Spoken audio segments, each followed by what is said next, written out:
The long and consequential life of Rosalyn Carter ended today where it began, at home in Plains, Georgia, with family by her side. She had entered home hospice care Friday, and when she passed away this afternoon, President Carter shared this. Rosalyn was my equal partner in everything I ever accomplished. She gave me wise guidance and encouragement when I needed it. As long as Rosalyn was in the world, I always knew somebody loved and supported me. At age 99, President Carter has been in home hospice care for 9 months. Their last public appearance was in September, and a surprise, one last ride in the Plains Peanut Festival. The day she was put in hospice, I was on the phone with the family, and I was speaking to her grandson, and the family was just showing up. Today in Norfolk, with military families, First Lady Jill Biden. She was well known for her efforts on mental health and caregiving and women's rights. It's now my pleasure to introduce someone whom I love and respect and cherish, my wife Rosalynn. Their marriage spanned longer than any other first couple, more than 77 years. But more than time, they shared their life's work, values, and remarkably, their childhoods too. She was born Eleanor Rosalynn Smith, a neighbor to the Carters. I was shy and found out that he was so easy to talk to, and we just kind of hit it off really well. I think I was already in love with him. A proud Navy wife when they married in 1946. Later, she helped manage the family peanut business and community ties that led to politics. First elected Georgia governor in 1970, Rosalynn brought her enthusiasm to an improbable campaign. Then people got to know him, and when they know him, they vote for him. Thank you both very much. She's completely objective and unbiased. I love politics. A small-town girl who was at ease on the national stage and comfortable asserting her influence. I was involved with the selection of vice president. She attended cabinet meetings, developed her own policy issues, including mental health, and in a rare move, testified before Congress. I am here as a concerned citizen. A self-made diplomat acting as a personal emissary of the president in Latin America and Asia. I think that I am the person closest to the President of the United States, and if I can help him in understanding the countries of the world, then that's what I intend to do. The Carters were, of course, tested by defeat when a difficult economy and the Iran hostage crisis led to a bitter loss against Ronald Reagan in 1980. Disappointment opened new doors. The creation of the Carter Center, where they extended their public service, committed to human rights, global health, and building homes with Habitat for Humanity. In 1999, they were each awarded the Presidential Medal of Freedom. I think now is one of the happiest times of my life. There is life after the White House. Fiercely devoted, she bristled when I asked if she felt vindicated by the years of praise for her husband's work after the White House. It irritates me when people say he's a good former president. He was a good president. I don't worry about his place in history. And now her place is secure as well. Mother of 4, grandmother and great-grandmother, a First Lady, Rosalyn Carter served others with modesty, grit, and charm. And Kelly joins us now from the White House, a beautiful tribute. Kelly, we're receiving so many tributes to the former First Lady tonight. That's right, Kate. Former Presidents Clinton and Bush called her a champion for human dignity and an example of loyalty and fidelity. Her son Chip Carter said she will not only be sorely missed by their family, but also countless Americans whose lives have been made better through her work. Kate? Kelly O'Donnell, thank you. To the Middle East now, there are several...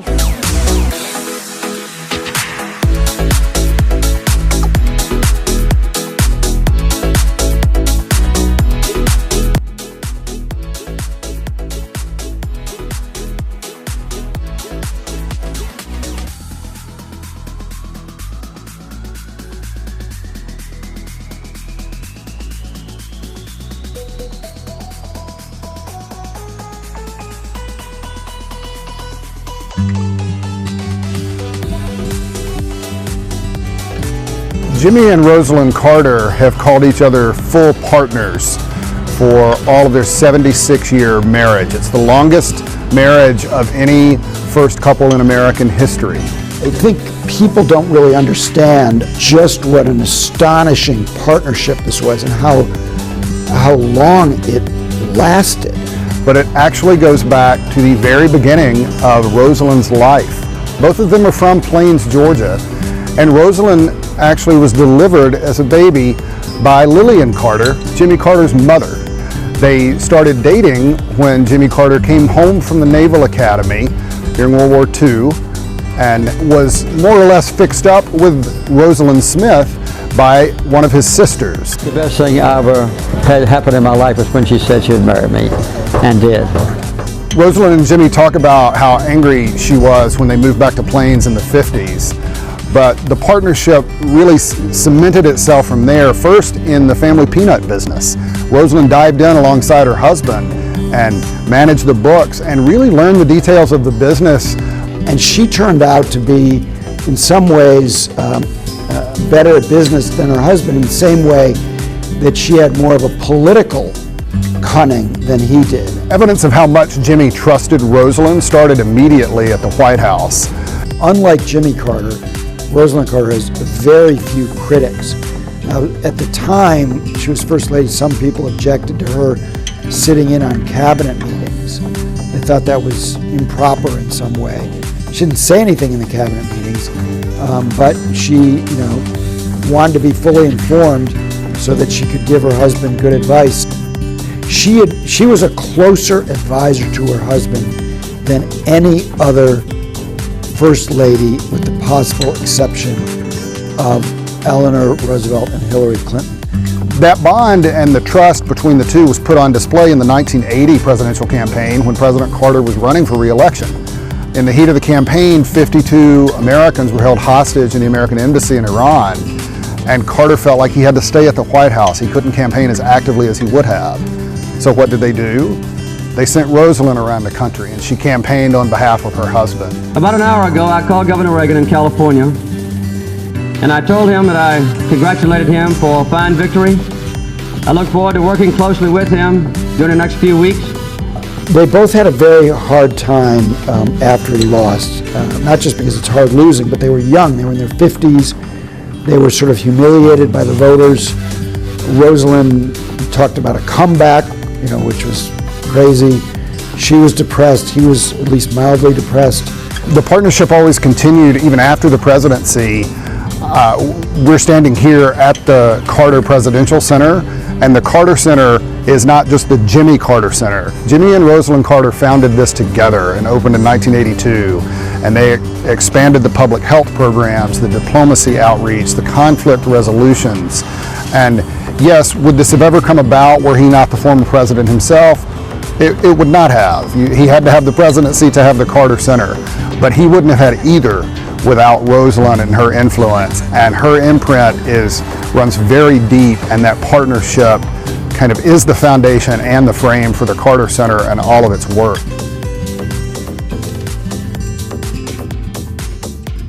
Well, the best thing I ever did was marrying Rosalynn. Former First Lady Rosalynn Carter was literally the girl next door for former President Jimmy Carter in their hometown of Plains, Georgia. But it was years before they became something more. The two started dating while he attended the U.S. Naval Academy. He knew he wanted to marry her after their first date. They tied the knot the summer he graduated. That's the pinnacle of my life. They were inseparable despite moves from naval station to naval station, then back to Georgia to take over the family farming business when Carter's dad passed away. They stuck together from the campaign trail to the White House, where the First Lady was also an envoy and advocate for mental health. Speak out and get people talking about mental illness so that everybody in our country can realize that it's just an illness like any other illness. After leaving office, the couple founded the Carter Center in Atlanta and volunteered across the globe. I'm proud that he stands for human rights and peace all over the world. They always came back home to Georgia and their family. He's a good father, good grandfather, good great-grandfather.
the next President of the United States, my husband, Jimmy Carter.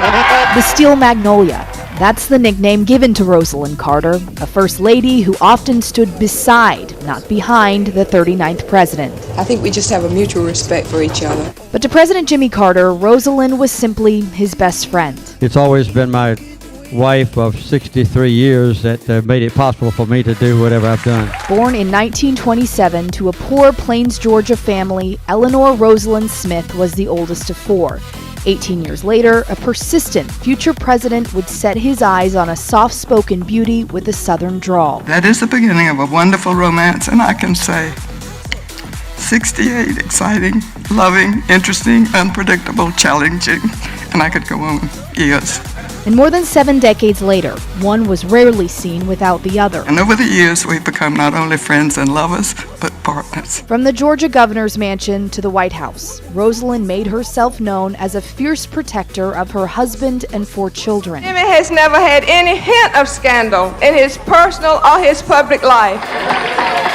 When Jimmy Carter won the presidency, his wife declared she'd be more than a hostess, representing the White House on numerous occasions as an official foreign envoy. I wanted it to be more than just a goodwill trip. I wanted it to be valuable to the countries that I was visiting. But most notably was Rosalynn's work to improve the lives of the elderly and mentally ill. For too long, these people have not received the care they need. Her determination to fix a broken system started long before the White House and continued decades after with the Carter Center. It can be diagnosed, it can be treated, and almost everyone suffering from mental illness can be helped. She was a small-town girl from Plains, Georgia, but one who made an impact at home and abroad, beside a man who always stopped to listen when Rosalynn had something to say. Well, I think that with the election...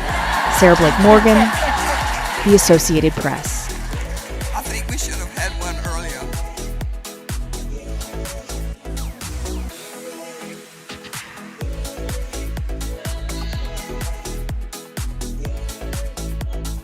The Carters are also known for their inspiring love story. ABC's senior national correspondent Steve Osunsami interviewed both of them together a few years ago in what would be their last television interview together. Steve joins us now from Atlanta. And Steve, in your special conversation, the Carters had some advice for all of us. They did. Good evening to you, Ed. I sat down with them for their 75th anniversary a few years ago, and we decidedly did not talk about the news events of the day. Instead, I got a master class on love and how to make a relationship last. What advice do you have for people who want to make it last? First of all, choose the right person to marry. And then give each other plenty of space. Let the other person have a full life in the way they choose. And help when you can. Share things a lot. And do things together. We always looking to do things, find things we can do together. Like fly fishing and bird watching and just going out to the pond. And every night we try to make sure we are completely reconciled from all the arguments during the day when we go to bed. So we also read the Bible every night. And we've done that for 60 years probably. It's hard to go to sleep if you've read angry if you've read the Bible. So never go to bed angry. Try not to. Try not to. It was clear even then that they had planned to walk into the sunset of their lives together. They were finishing each other's sentences and thoughts. They just loved that we were talking about their relationship. And a few weeks later, a letter came in the mail, and it was a small bit of graciousness. A week or so after that interview, it shouldn't have shocked me that Mrs. Carter was able to find me so easily. She, of course, had the U.S. Secret Service at her disposal, but it still did. It was a handwritten letter of thanks. A bit of old school charm and blue ink, a bit of class, a legacy from the desk of Rosalynn Carter. Wow, a small treasure in a piece of history in your hand there, Steve. Thank you so much for joining us tonight. We appreciate it.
Andrea, you've had the opportunity to speak with Mrs. Carter. Talk to us about the impact of Rosalynn as a First Lady, as a mental health advocate, and as a humanitarian. I can't tell you with what gratitude and admiration I am marking her passing. She was really the first advocate nationally for mental health care throughout the nation, did that throughout her life, not just in the White House, but did it notably in the White House with her husband's full support. She attended cabinet meetings, which was controversial at the time. She was his partner in business, as you pointed out, in the peanut farm business, but they really knew each other all their lives, literally all their lives, because his mother, Ms. Lillian, was the midwife who delivered Rosalynn Carter. And when she was born, a couple of days later, his mom, Ms. Lillian, brought 3-year-old Jimmy to see the newborn infant she had just delivered, and that was Rosalynn. They went all through school together, and she had a crush on him. She was very close to his sister, and she had a crush on him when he was in uniform, the midshipman, and they married right after he got out of the Naval Academy. She was then a Navy wife. He was a submariner under Admiral Rickover. But she, through all the ups and downs in their marriage, the pinnacle of success, of course, in the White House, and then the defeat, which was crushing to her, to Ronald Reagan. She was at his side and always a full partner. And he was so devoted to her and she to him. Through the interviews that I've done with them when they were building homes for Habitat, their adventures and commitment to Africa, curing river blindness and other diseases, all of these humanitarian endeavors, which just defined their life. It was a spiritual commitment, it was a public service commitment, and their love affair was profound. I just got off the phone with a good friend of theirs who said, that she usually got up even in their illness in their later years. He in hospice since last February. She in just the last few, days saying that she was in hospice at home, but having announced her dementia several months ago, but still, I am told, recognizing close friends and family. And she would get up and go into the living room past his recliner and give him a kiss every morning. And not just, as it was described to me, a peck on the forehead, but a passionate kiss, because that was the passionate side of their relationship, which should not be underestimated. It was one of the great love affairs. Wow. Charles? Michael, Rosalynn was nicknamed the Steel Magnolia. What does that nickname say about her power and her influence? Well, it said a lot about the time that she was First Lady, because that was not said particularly kindly, and the subtext of that was that if you had a strong woman who was an almost equal partner to her husband professionally, especially if the husband was President of the United States, she was a steel magnolia, and therefore, to some extent to be suspected. But Rosalynn Carter really changed the way that we look not only at First Ladies, but women in general. For instance, Eleanor Roosevelt is seen as this great, strong First Lady. She sure was. She was never an equal partner to Franklin Roosevelt. He was glad to get her help on civil rights and certain issues, but otherwise he had her marginalized, and they did not have a particularly great personal relationship. Contrast that with the Carters, who, from the time that they had the peanut farm, to the time that he was in the Navy, to the time that he ran for the state senate, and then governor, and then for president of the United States, and then as president and first lady, he made sure that she was as close to being an equal partner as his wife could be. She looked at his speeches. When he did not do well, she told him. She had huge expectations of him. And one other thing, you and Andrea were quite rightly mentioning the fact that she was a champion for mental health. That doesn't seem like much perhaps in 2023, but in 1977, politicians were very worried about getting identified with the issue of mental health. Their handlers would say, if you do this, it might suggest to some people that there's some mental health problem in the candidate's background or the president's family. Eleanor Roosevelt, for instance, had an alcoholic father and brother and serious mental illness problems in her family. She never went near that issue in public. Rosalynn Carter did. So Rosalynn Carter made it easier for all of us, I think, to live the lives that we do today. Can't think of a better legacy than that.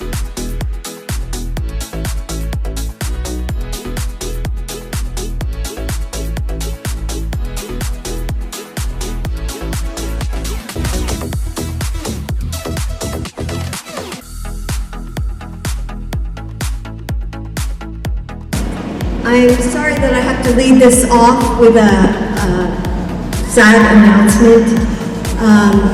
Our former First Lady Rosalyn Carter has just passed, and she was well known for her efforts on mental health and caregiving and women's rights. So I hope that during the holidays you'll consider saying you include the Carter family in your prayers.